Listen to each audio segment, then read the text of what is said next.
Hello, it is me. It is I, Stephanie. And I wanted to talk with you a little bit about the holidays and wonder what's going on for you guys as you get ready for this week, Thanksgiving.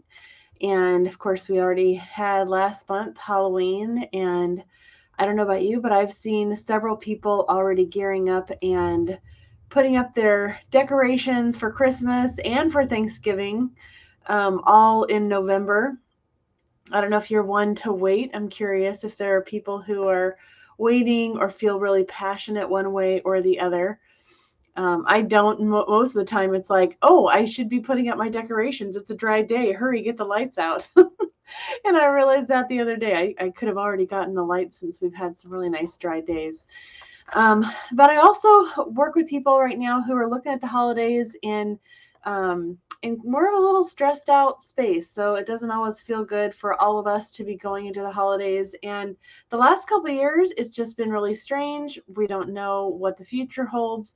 And this year, there's anything from people going out acting like nothing's ever changed, and other people who are still feeling like they need to stay home and keep that distance. And whatever the case is, it's to each their own, right? Everybody gets to make their own decisions. But even within that, there are the added pressures that come with some of the expectations in the holidays. And some of those are things like spending money and spending extra money on events, on gifts, on going out, whatever that could be. And sometimes when you feel like you can't afford it, I know a lot of people have stepped out of their job or they've decided that a life balance is more important. And sometimes it just really stresses how much we are not having the finances we want to have when it comes to the holidays. And then the other thing is even just things like shopping and planning and making sure everybody's coordinated. I know this week my own family has been like, okay, well, what are you making? And okay, what are we bringing? What's the list again? And okay, do they have that at the grocery store? Is it too late to get a turkey? And some of those things. So just some of the stress of the coordinating. And then for some who just feel like they aren't with people, it can be a really lonely time. And it could also be that family or friends aren't close by, or they don't have people to do a Friendsgiving with. I actually met with, I think, 3 different people who have decided they just want to do their own thing on Thanksgiving. They actually don't want to be with other people, and it has nothing to do with the pandemic. They're just like, I think I want to use that as alone time. But the hard part with that is the guilt in what other people expected of them, on how people were expecting them to spend the day versus what they're choosing to do, and trying to go ahead and do what you might need to do even though it might disappoint other people. And that can be hard. That can be a balance. And then there's I think the statistic is there's 43% of people in the United States who are single, and that's a lot of people. And so there are a lot of people out there who maybe don't even feel like they either have a place to go, or if they do, they don't have somebody to go as their number, plus one or something. So really reaching out and looking for those who need places to go and inviting them in is really important. But also, if you are that person, I've got some ideas for you today that I'll go over. Another thing that I've noticed is that grief is really a lot harder this time of year. If you've lost someone and are going through that grief, anytime it's the first year of being without that person, it just brings the whole grief and missing out on them up all the more. And so that can be really difficult. So even if somebody lost their son or their daughter or their parent, or just anybody, a good friend, earlier this year, it's still going to be hard to go through the holidays. So do remember the people around you that have maybe lost someone or have had a really difficult, especially difficult year this year, and make sure that you're just checking in with them. Just, hey, I'm thinking of you, and mention that person's name that they've lost, and just really acknowledge that you're noticing that's still a part of their life. And then estrangement. I mean, hopefully people have good families, but not everybody does. In fact, the majority of people have some kind of strain in their family.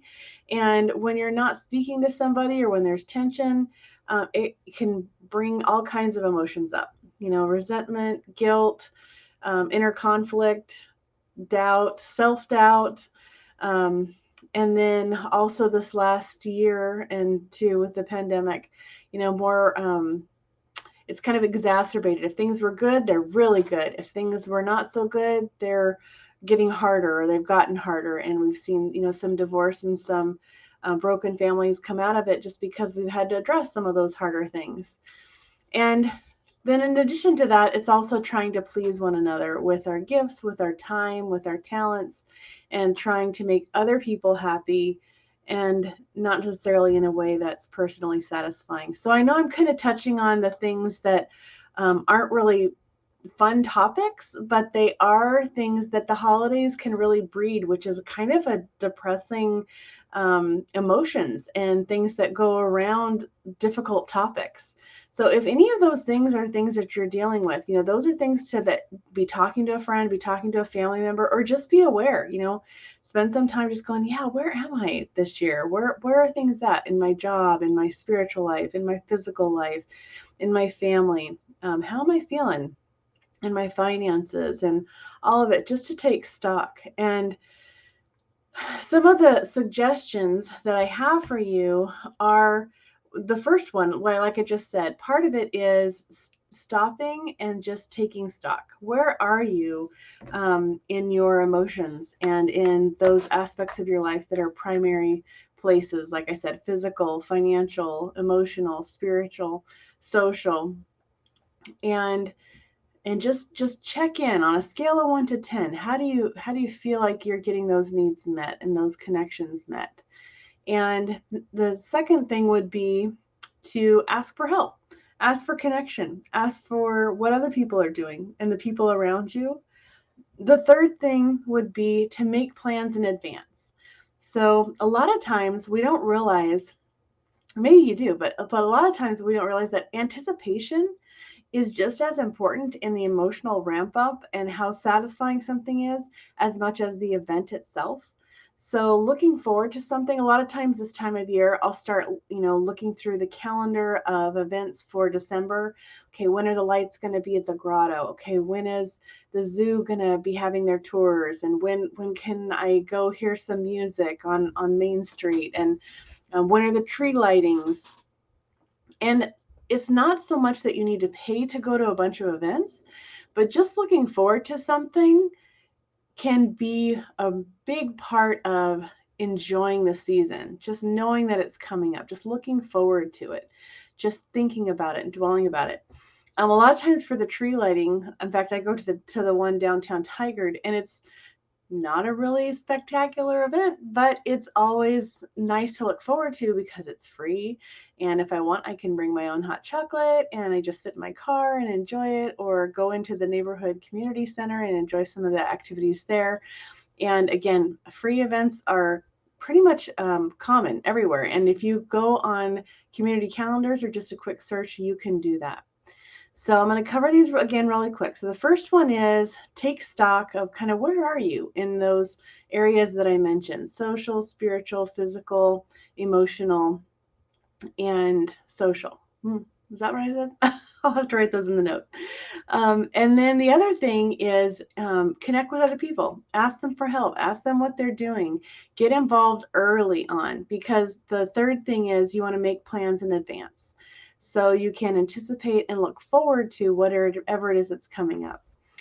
And then the fourth thing is, don't worry about being perfect. Don't worry about perfectionism, having your lights perfect, having the right present. Even just some of the events or talking with friends and family. Like I said, I've talked to several people who just want to do Thanksgiving on their own. It doesn't have to look like the perfect day. I think a lot of times we look at the actual holiday itself, Thanksgiving or Christmas Eve or Christmas Day, and we go, oh, that day just has to be so perfect and everything needs to be lined up. But it's just another day. it's really just another day, and it's just another meal, and it's just, what's special is we do these gatherings, but even those, sometimes we work them up into such a big thing that they become more stressful and difficult than just thinking, okay, this is just another 24 hours, it's going to go by, and I'm going to do my best, and I'm going to enjoy the people and try and be present with them, and have it, and then just experience it. So my encouragement to you is to not worry about being perfect. And then the fifth one for coping and really trying to enjoy your time is being present. And I think we hear that a lot. It's kind of a hot term, to be present, to just be. And what does that mean? And that has a lot to just be with taking in our senses, our smell, our touch, our taste, our hearing, our seeing, our sight. And all those things, the holidays have a lot to do. We have all kinds of smells, we have all kinds of things to taste and touch and see and experience. And we don't have to be with anybody else to experience those senses. And so, in a lot of ways, I would encourage you to just be present with yourself and be present in the moment, whether you're eating a gingerbread cookie or you're getting a hot chocolate, or you're going to go check out the trees and the wreath. And you don't have to go. A lot of times I don't get a tree, but I want to go be around the smells. And, I love the smell of wood being cut and being outdoors and the environment. So it's enjoyable just to go to a tree lot, or just to go to outdoors and go searching for something, that even if we don't get a tree, it's just fun to be out and experience. And really breathe deeply in your senses and savor those times, whether you're alone or whether you're with people. So those are the 5 tips that I have today for you to be coping with the holidays, and hopefully that will be a positive for you, whether you're alone this season or whether you are with family and friends, and that you'll be able to maybe do something that makes you feel so good that it makes you want to reach out and support and encourage other people. That's it for today. And thanks for watching if you came to my live, and thanks for watching if you're watching the replay.